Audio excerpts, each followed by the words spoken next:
Hey craft buddies, it's me again. I haven't turned out on camera as of lately because I didn't have to, but this time I was going to make a very emotional intro about me and getting into role-playing games and all that stuff, but I didn't have enough images or I don't know, pictures to cover that voiceover, so basically I was just lazy. What we are gonna do is we are going through a process of painting a mouse riding a frog. Yeah. I started by applying a base coat of titanium white, and while I waited for it to dry, I took the opportunity to paint the leaves in the base. I applied a first coat of forest green, followed by a well-diluted orc green. This creates a cumulative effect of the pigments.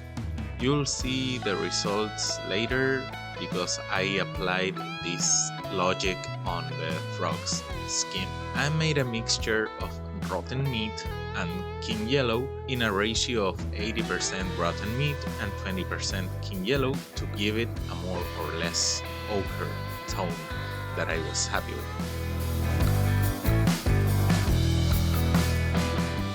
The mouse, whom we call Pochi in the game, had some exposed skin areas which I base layered with tanned skin because it has just the right amount of pink I need to make it look like mouse skin. And for the fur I used gunmetal as a base, and then I lightened on top with a mixture of gunmetal and Breton blue, so that the highlights were a little bluish.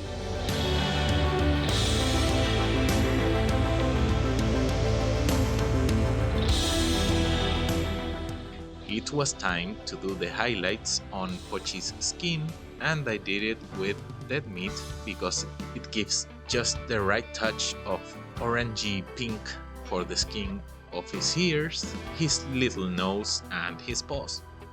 At first I forgot the tail, but the tail follows the same process.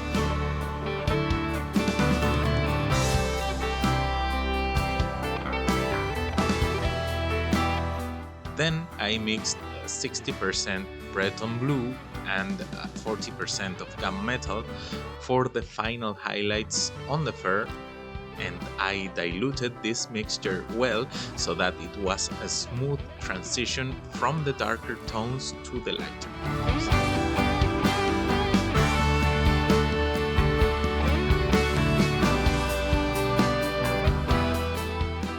Finally, I painted the eyes with a touch of sable black, and once dry, I put a touch of shiny varnish on them so that they look more alive and organic.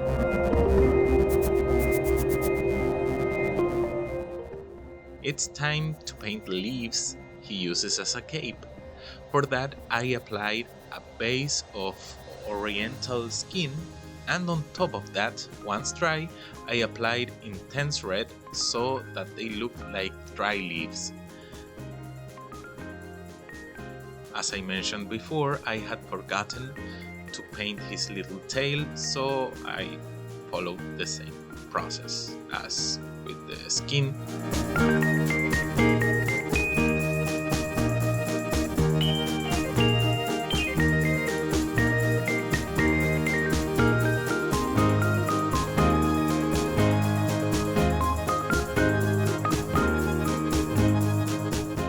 Then I cut a piece of sponge, and with twilight red I made the spots on the frog's skin. When the leaves were dry, I took a little light green, diluted it a lot, and went over the edges and in the middle part where the stem of the leaf is to continue stacking colors, and you will see later that I achieved a very realistic texture.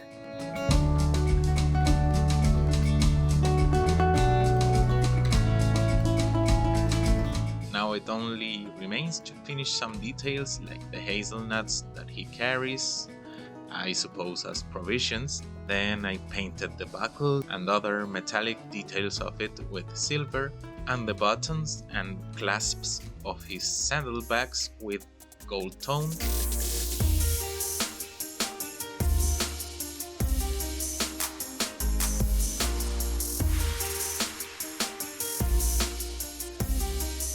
And I think it's time to reveal the final result.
Thank you very much for having come this far.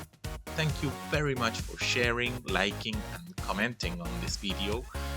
Thanks also to Witch Paintings who makes all of this possible, and if you have a friend who still doesn't know about this channel and is interested in this hobby, share the video with them. Let's all be friends. See you next time. Craft Daddy out.